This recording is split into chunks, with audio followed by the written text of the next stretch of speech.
Hello, Active Rainers. I'm going to cover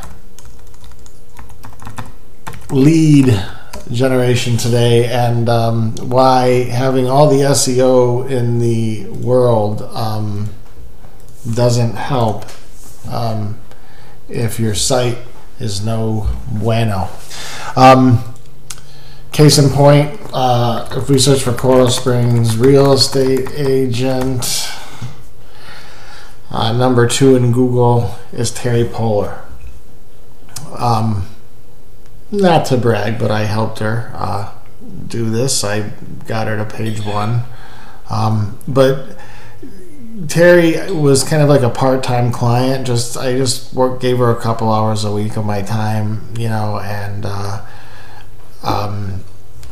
kind of did a disservice because people up until Saturday evening, this is the page that people were landing on, SEO or not.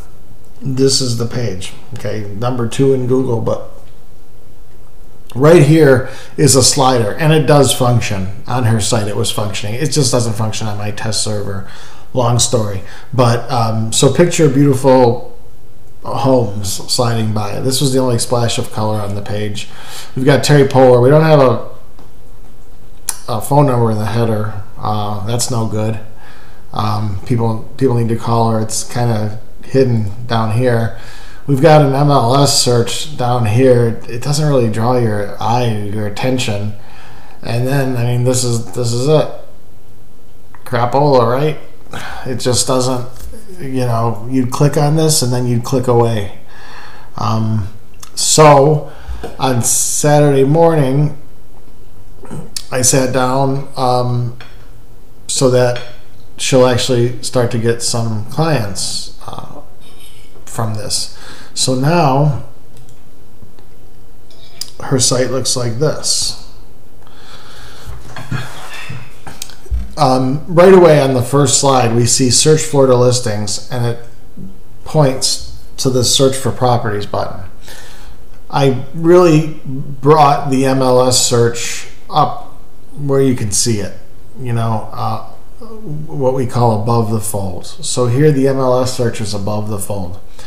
Then I wanted some ideas for slides. So see how we have recent price drops, and then the search for listings is the first slide, and I think I'm going to slow these slides down actually. And then cream of the crop, we're going to create a link to an MLS search for the most expensive homes, and then we're going to have another one here for recent price drops for those that had the houses that had the biggest price drops. And I'm going to make these slides look like call to action. Right now there's no link. So, but once Terry creates the MLS pages, once she creates the search page that will show, for example, Coral Springs Finest Luxury Homes, I will add a button here that says, click here, or recent price drops. I'm going to have a red arrow and maybe something up here that says, in a ribbon that says incredible price drops or something. So we've got a little slider right here, which will have calls to action. We've got the call to action right here, search for properties, right? Now, when I looked at this, Terry told me, Mike, they don't care about my face. All they want is to care about, is real estate. And I thought about that, about what she said, and how there are 2 types of buyers. I mean, there's 2 types of visitors to your website, that you care about. There's buyers and sellers, right? So we've got the real estate search right here. Right here, we've got find out how much your home is worth. Bam, click here. So we've got 2 calls to action. Well, you might even want to say that, you might even say the phone number is a call to action. I moved the phone number up into the header here. I added the Remax balloon because it adds credibility. It's pretty. It looks nice in the sky. And we've got the call to action for both types of buyers. Make sure right at the top of your page you are getting, not both types of buyers, both types of potential new clients. Both types of clients. So right away, make sure, boom, you get the real estate shoppers, and boom, you get those who want to sell their real estate, right? Then down here, we've got Terry's picture, and we've got some content that will give Google something to bite into. And the only thing I would add one more call to action.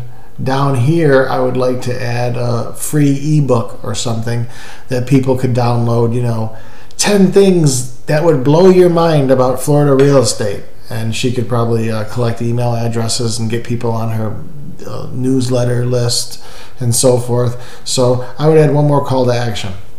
So we've got our calls to action right away. Site looks much more professional, right?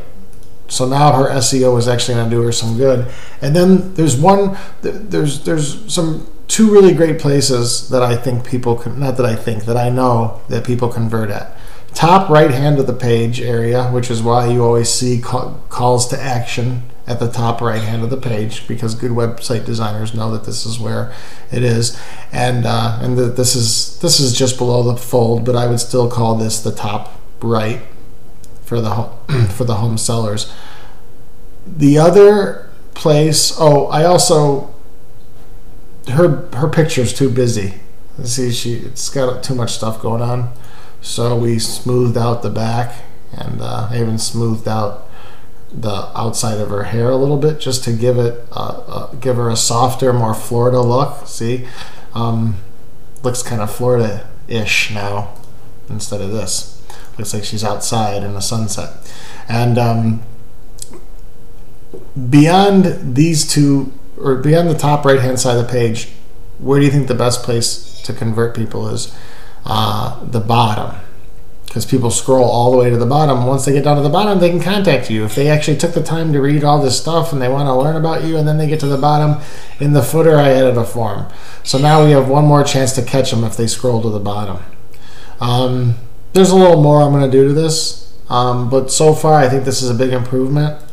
This was the site 48 hours ago. This is the site today. Take a look at your own site.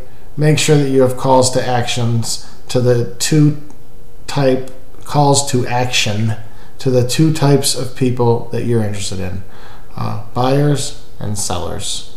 Have a great night.